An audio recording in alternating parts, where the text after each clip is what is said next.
and then all I got to do is deal with somebody getting drunk next to me or not throwing up or seeing a fight right next to me. Like, that's not worth $800 a ticket. Okay, we are back for 6.6, our 11:30 a.m. item, consideration of agreement between the County of Lake. I'm sorry, one moment. Was there any action taken out of closed session? Oh, yeah. There was no action to be taken out of closed session. For item 8.3. For item 8.3, there was no action to be taken. Okay, thank you. Now we'll move on to our 11:30 a.m. item, consideration of agreement between the County of Lake Behavioral Health Services as the lead administrative entity for the Lake County Continuum of Care and Blue Horizons Foundation in the amount of $400,000 for fiscal year 2023-24, and behavioral health services and public services. Well, we have our Director Jones here. Thank you for that. And a point of clarification, there is an error in the title of the item, and the title is correctly reflected on the memo. So I am hoping that CAO Parker, we may display the correct title on the screen.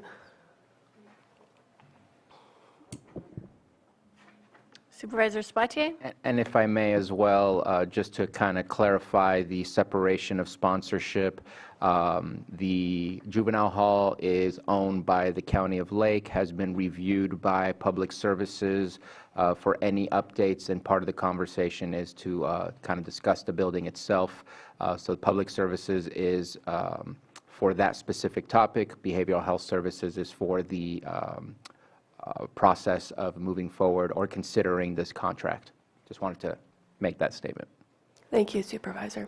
Okay. So obviously this is a three-parter, and the first part is a discussion, as Supervisor Spatier stated, regarding the continued. Yes, I am. Is that the correct? It is. Yes, that's the correct.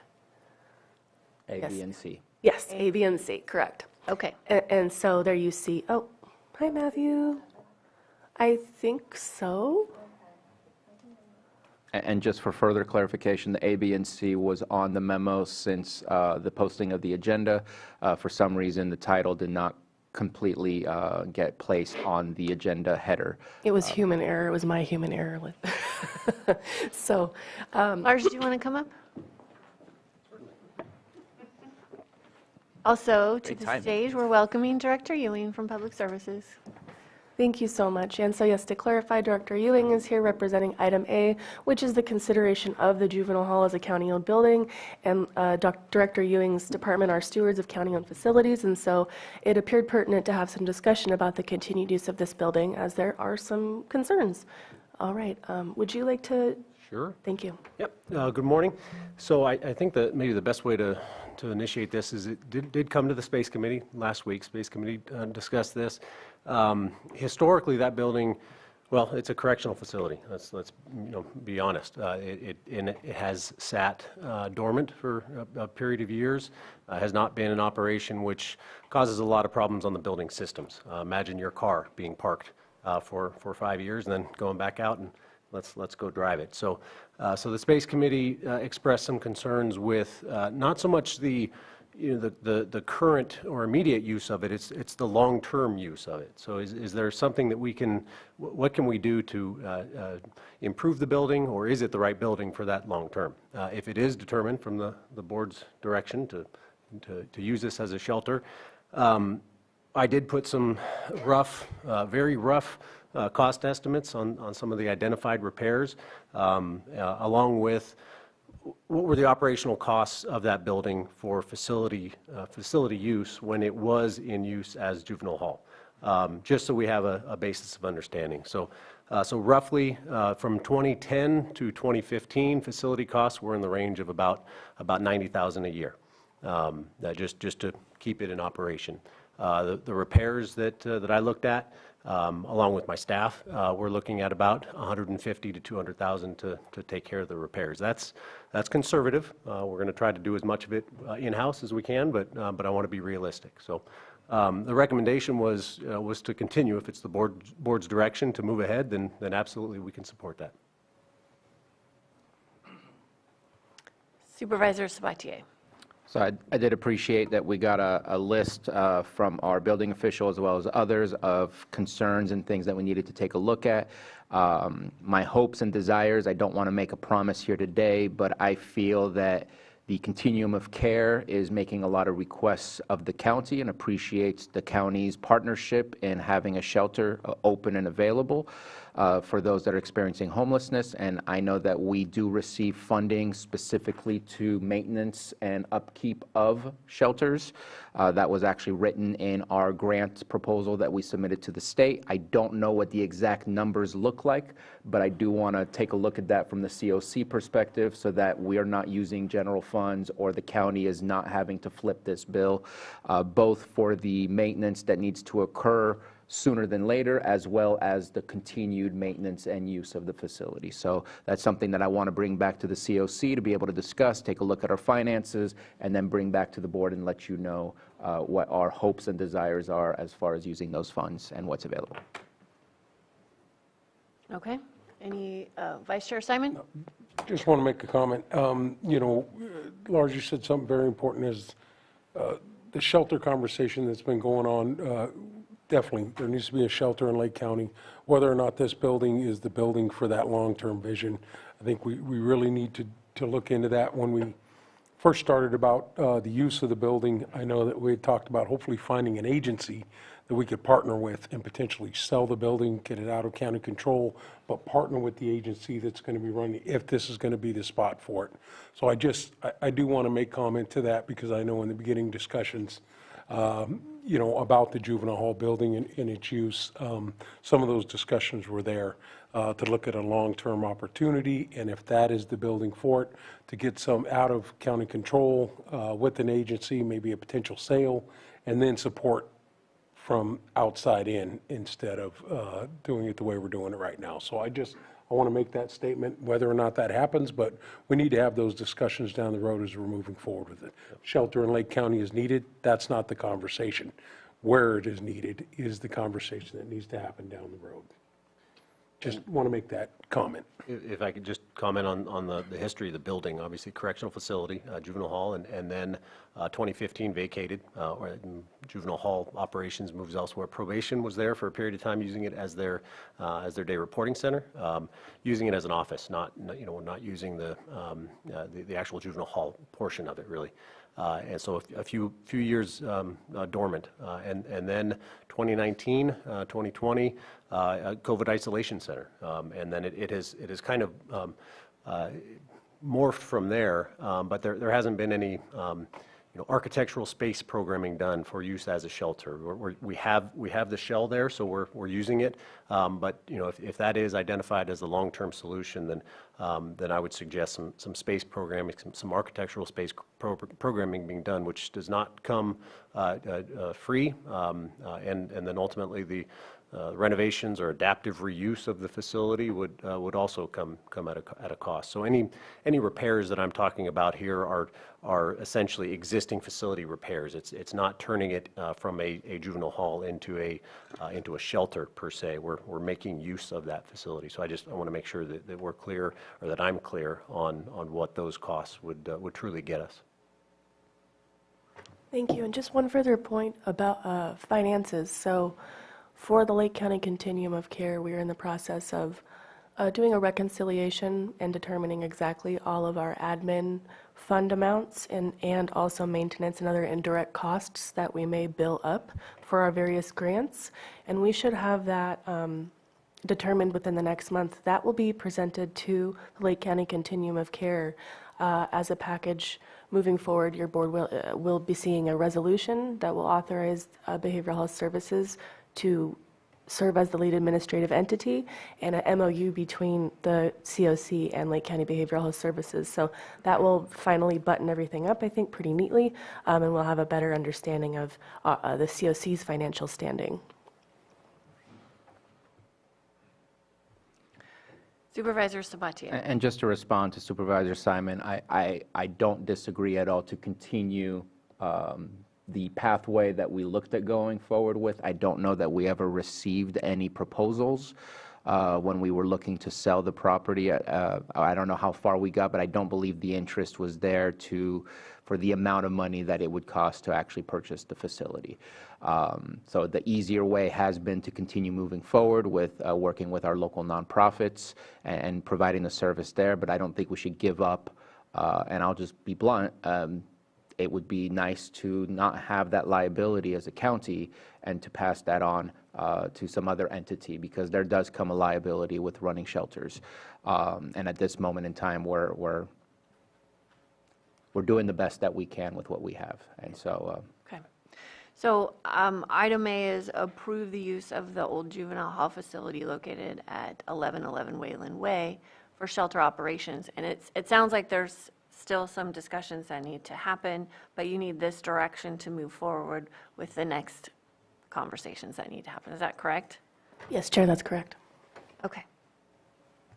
Is there any more discussion from the board on item A? I will open it up for the public. If anyone wants to just talk, well, maybe we should just wait until, should I do public comment at the end all through A, B, and C, or do it individually? A Your little board, hard to differentiate each item. yeah, your board has the option of doing them separately. Okay. I think I might do it at the end, so the comments can be a little broader. Okay, so then B, request to waive competitive bidding based on section 38.21 and 42.2 state of emergency. Director Jones? Yes. In fact, the Lake County Continuum of Care did not receive the proposal for these interim shelter services through an RFP. It is true that the county may accept proposals at any time absent an RFP process for consideration. It happens regularly with our department. And so thus, due to the very short runway that we had to ensure continuity of shelter services, this proposal was submitted to the COC absent that process, and we are requesting exemption based on 38.2 because there is still an emergency declaration in place. Okay. Anything from the board? Supervisor Sabatier? and I can't find the exact date, but the anticipation was to extend the current contract that we have, which actually ends today. But we received a letter of resignation or a letter of vacancy from the contractor, hence the timeline that was very short for us to be able to do the RFP process.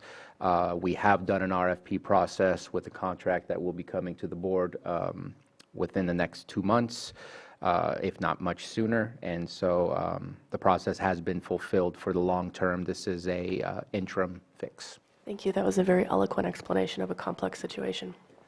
Supervisor Crandall? Yeah, find the contract. Is this the same doctor that was the executive director for the last group? That's correct. Okay, I just had that question. Supervisor Green?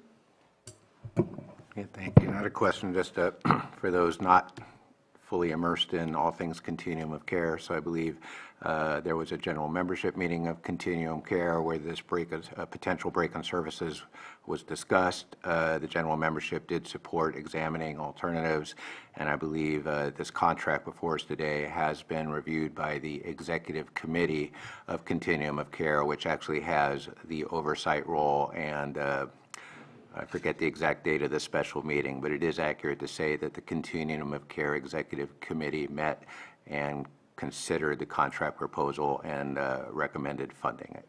That is correct. All right, thank you.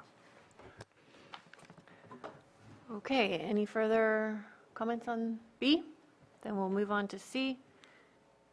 Consideration of agreement between the County of Lake and Behavioral Health Services as the lead administrative entity for the Lake County Continuum of Care and Blue Horizons Foundation in the amount of $104,400 for fiscal year 2023-24. Yes, this is the contract for those services. It lasts 60 days from today, if approved, through December 24th, I believe. Is that 60 days? Yes.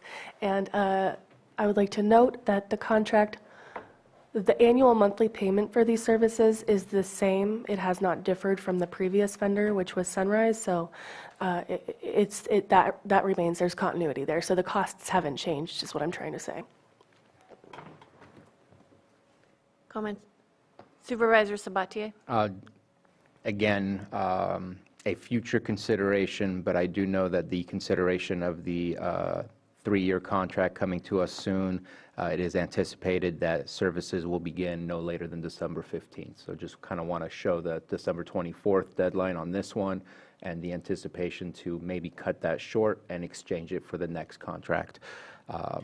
Just because I know that we've had comments here that it's supposed to close on Christmas Day. Now we have December 24th as the expiration date, but the anticipation is to bring that new contract to us so that there will be that transition. Thank you for that. And to add on to it, your board will be seeing that far in advance of December 24th. The contract is currently under review with our administrative office, and so I don't anticipate any issues with that, and it should be coming to you within the next couple of weeks, I would say. Okay, so the intent is no stop-at services? Correct. Okay. Any other comment from the board? All right, then now Supervisor Crandall? Lars, I know we somewhat covered some of this in the Space Committee. Is there going to be like a really thorough, like, I want to say assessment of what's like having issues with the facility prior to the move-in, or? So we received a couple of, well, we had a walkthrough with the chief building official, the county did, along with a walkthrough from RCS, who provided some comments. We've already started on taking away some of those repairs, again, which are just ongoing. They're not, again, it's not turning it into a shelter, as if it was designed for that, but we do, we are making some headway on those. I don't know if that directly answers. Yeah, that does, and I was just concerned that maybe if, while this short-term contract is intact, do you think it would affect anything that we've assessed, or would it denigrate any more structural issues, or? Well, I hesitate to answer yes, because you never know. You start uncovering things. We go out there because we think it's a leaking faucet, and then you find out that it's a bigger picture issue. So possibly more to come. But based on the scope that we received, and based on staff's knowledge of that facility already, I think we can handle the majority of those repairs during this phase. So I think the majority of those will be handled before the December 24th date. There are some other items that might be desires, so to speak, as opposed to leaks that are already we're aware of, or an HVAC system that isn't working. So those would be above and beyond anything that we're going to go out and be able to repair now. All right, thanks, Lars. Supervisor Sabatier? So I do want to speak to some of the concerns. There have been some complaints. We've looked over and investigated all those complaints, but we received more information even this morning in our emails. I know that it doesn't necessarily affect the contract, but I still feel it's a conversation that's needed, because finding out what is happening from the perspective of a guest versus the perspective of a oversight of a contract perspective is really difficult to come down to the details. And so I'm kind of going to put Director Jones on the spot. I think I know that she does have an answer to that, but it might be putting you on the spot. Is it possible for behavioral health to have a little bit more presence during this interim time, not full staffing or anything like that I'm looking for, but like we, with Scott Abbott, I know that we would pass by on Fridays, and he did that more often than I did, but we would pass by on Fridays. It was known that we would be coming. Is it possible to have a little bit more on-site presence during this interim as we get ourselves ready for the 3-year contract because of the complaints that we have been receiving? The short answer is yes. The explanation is that, as I've stated before, behavioral health, this is not a mandate of our department, but we take this on. And there is a lot of intersection with people who are served by the continuum of care and behavioral health clients.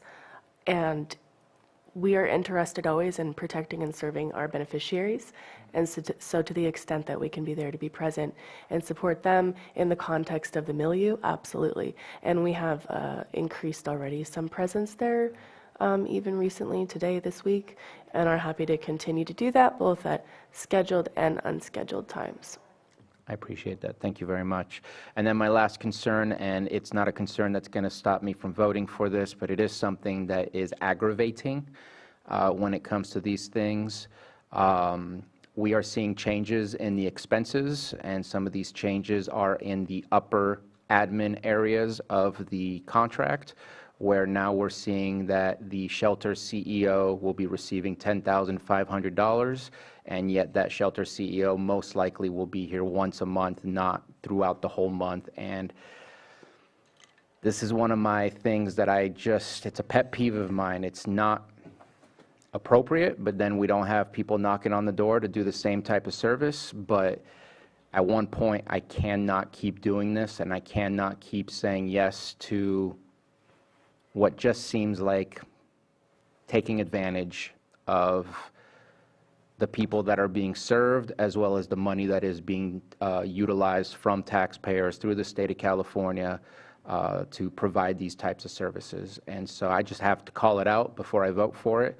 I'm not super comfortable with it, but at the same time, we need this interim, because seeing people out on the street is not going to create a better positive outcome for any of the people in the shelter, and it's not going to create a better outcome for our community members, our business members, and so on and so forth. But I'm kind of tired of seeing those big numbers when you're taking care of people who have so little. It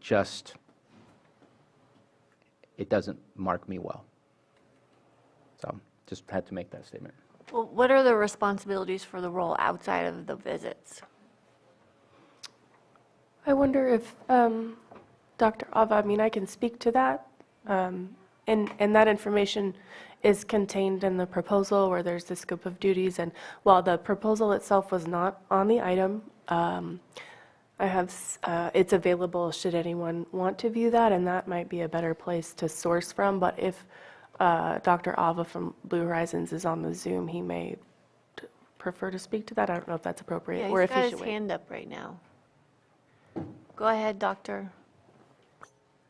Good morning. Thank you for the opportunity. I appreciate it. And, I share the concerns with, Supervisor Sabatier, but also the scope of my duties does not limit to my physical presence there, as I have reiterated many times. At the end of the day, the responsibility of that shelter falls on my shoulder. I am in touch with my staff on a daily basis. I'm involved in their staff meetings and whatever is going on behind the scenes, such as even putting together this proposal, is solely my responsibility.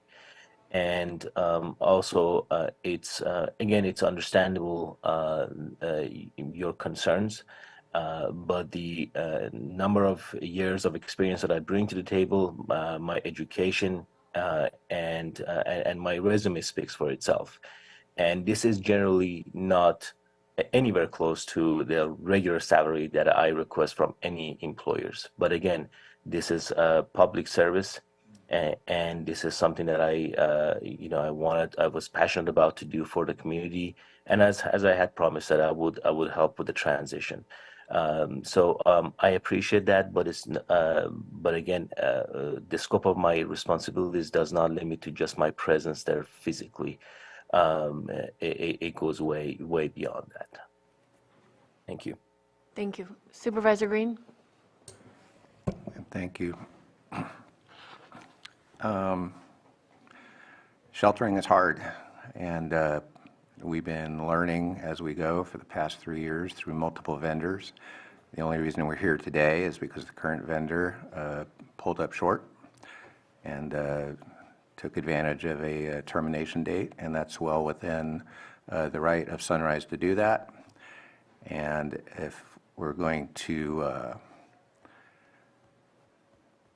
try to discount the wisdom of adequately paying the shelter manager, who not only stood up in Sunrise's time of need, but having been made aware of the termination date, stood up a brand-new company and offered to make good on his promise to keep this shelter open during the transition.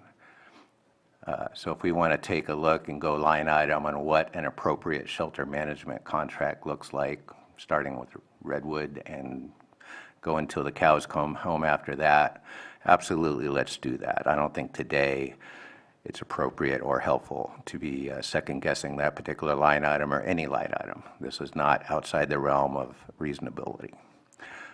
Second thing about the shelter building itself, I have talked with staff, and I'll continue to talk with staff. Certainly, to the extent we're going to take that old building and any deferred maintenance and try to milk another 2 to 3 years out of it under the new contract, that's cool.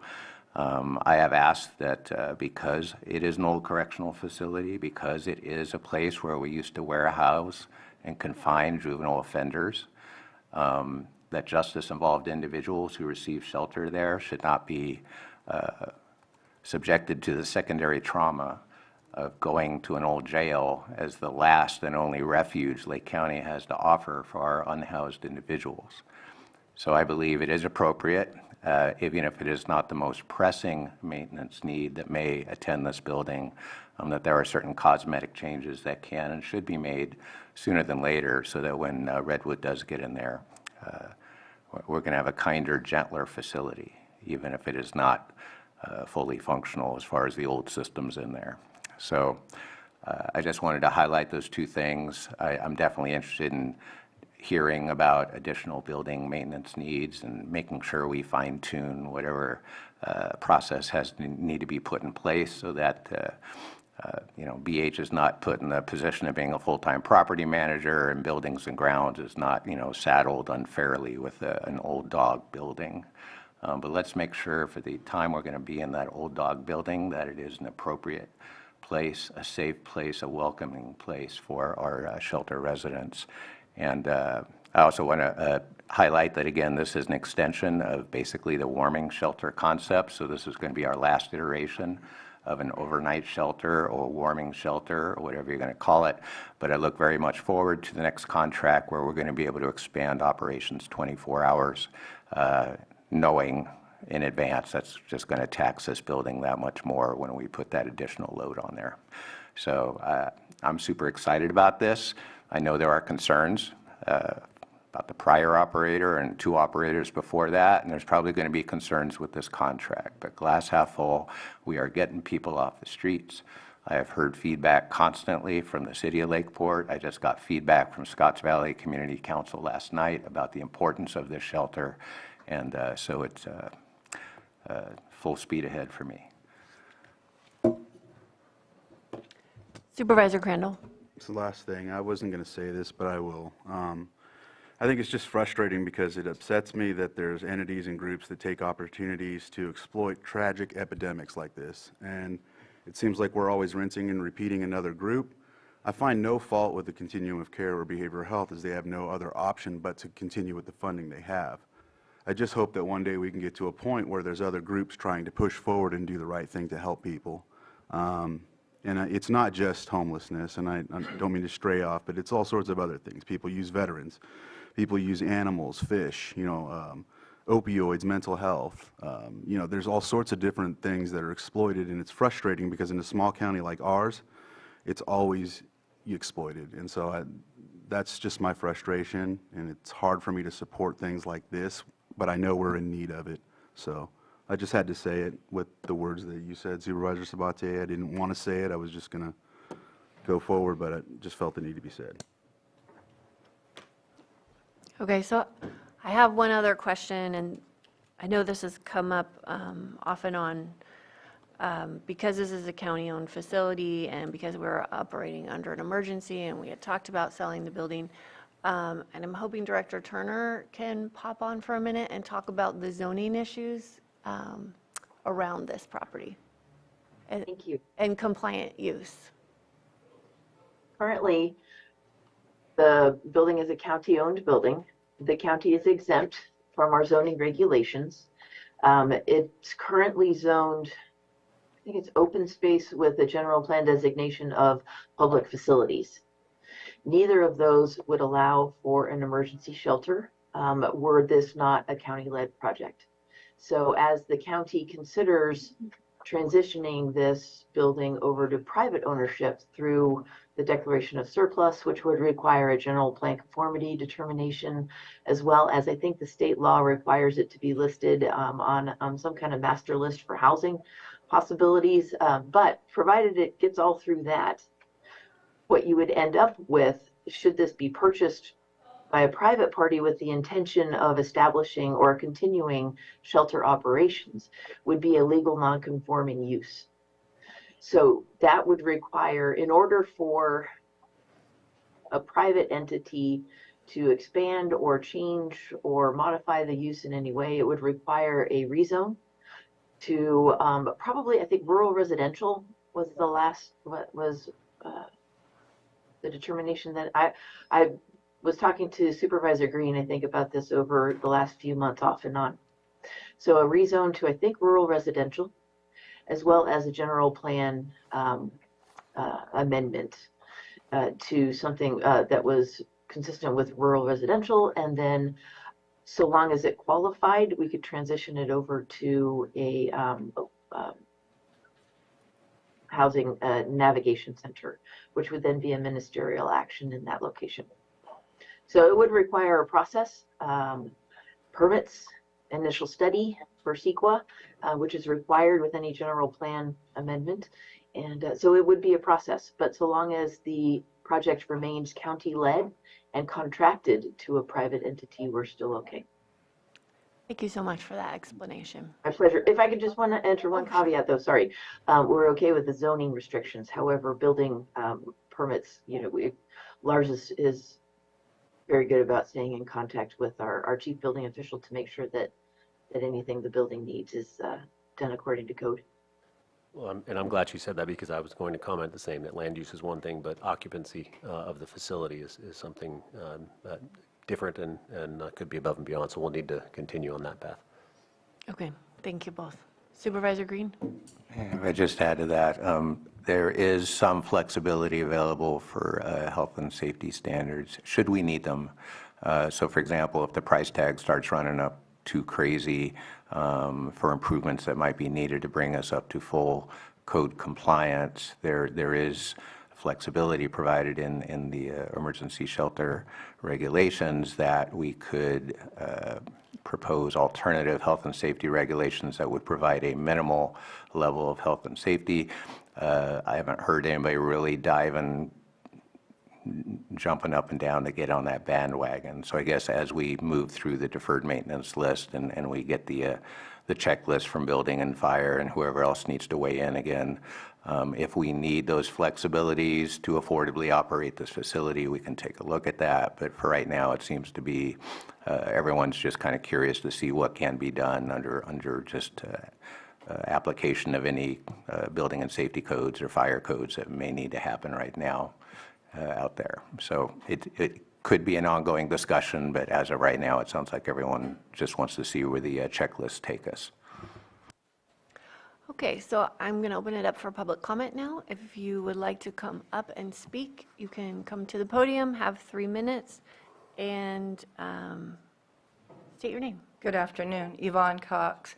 Over the weekend, I received a video from a guest from inside the shelter and several pleas from people inside the shelter asking me to come and speak for them, telling you about the conditions. There's no toilet paper, there's no food. Now, mind you, Dr. Ava has cut many jobs, so there should be plenty of money for food. And not only that, if this man is so wise, why didn't he do his homework and do a background before he put a 27-year-old predator in the place to hurt somebody, and then to hurt somebody again, and then to hurt somebody again, and cover it up? Instead of firing the person, they were demoted. To me, this is ludicrous. I'm selling everything I have and getting out of this county. It's corrupt. It's sad to think that people put lining their pockets before taking care of the people. It's not right. Dr. Ava, I believe, my personal opinion, is here because he thinks this is untapped money that he can come in and take, just like the other companies from out of county. They're going to come in, take the money, and run. Meanwhile, guess who's suffering? The people that need the help the most.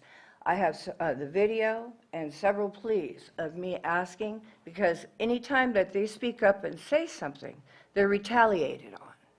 The guests get retaliated. They lose their room. They lose a privilege. Some get extra privileges, some get no privileges. The food is ferocious.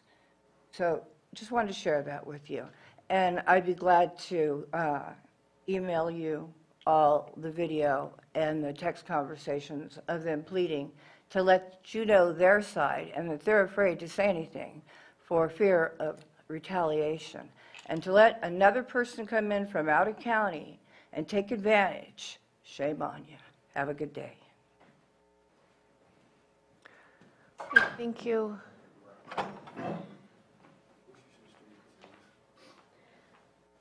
Hello, my name is Nicole Pagan. I am the current director of the Lakeport Emergency Warming Shelter. I have been the director for about 2.5 months to 3 months. And within those 2.5 and 3 months, I have made a lot of changes. A lot of changes that have helped residents more than they've ever been helped in the last 8 months. I have done nothing but I connected with the Redwood Food Bank order, and we make orders weekly. We have fridges and freezers stocked full of food at all times. We always make sure they have the proper hygiene products that they need on stock at all hands, and I make sure they are safe, because that is my job. Yes, I started off as the chef. I went to culinary school. I fell in love with this job. I fell in love with my people. To me, they're not homeless. They are my family, and I take care of my family. Thank you.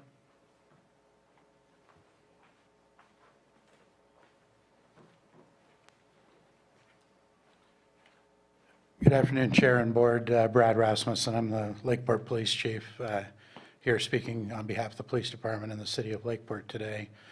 I think it's clear there's a lot of complexities that need to be worked on and figured out down the road, but you know, today the concern is whether or not we're going to have a shelter tomorrow. And you know, if we don't continue an operation, you know, through the interim in December when the next contractor takes over, that's going to have devastating effects not only to the unhoused population, but also the rest of the Lakeport community and specifically businesses and other folks downtown in Lakeport. So we're in favor of seeing this continue, this gap be filled with the interim contract until the next one can take over. Thank you. Thank you. Do we have anyone else in the chambers? Do we have anyone in Zoom? We have one hand up. Dr. Ava? Thank you. I just wanted to, I'm sure she's already gone, but Miss Yvonne Cox, I just want to remind her that she's under a cease and desist letter for defamatory comments in public, and both not only from Sunrise perspective, but also from me personally. So there definitely be precautions, legal precautions, if she continues with her defamatory comments. Thank you. Okay, thank you. All right, if there's no more public comment, and I'm not seeing any, then I will bring it back to the board for action. Can I just, Oh, one more yes, statement go ahead, before we move forward? Sure, Supervisor. Is there a way, like, we can get data showing, I don't know, success? I mean, I know we've had 2 different groups that have just basically kind of left. Did they leave any data showing success or the challenges or anything like that? And if we move forward from here on, can we have that so that when we look at new contracts, we can say, well, with this group we were here, with this group we were here, and with this group we went down, or whatever the case may be?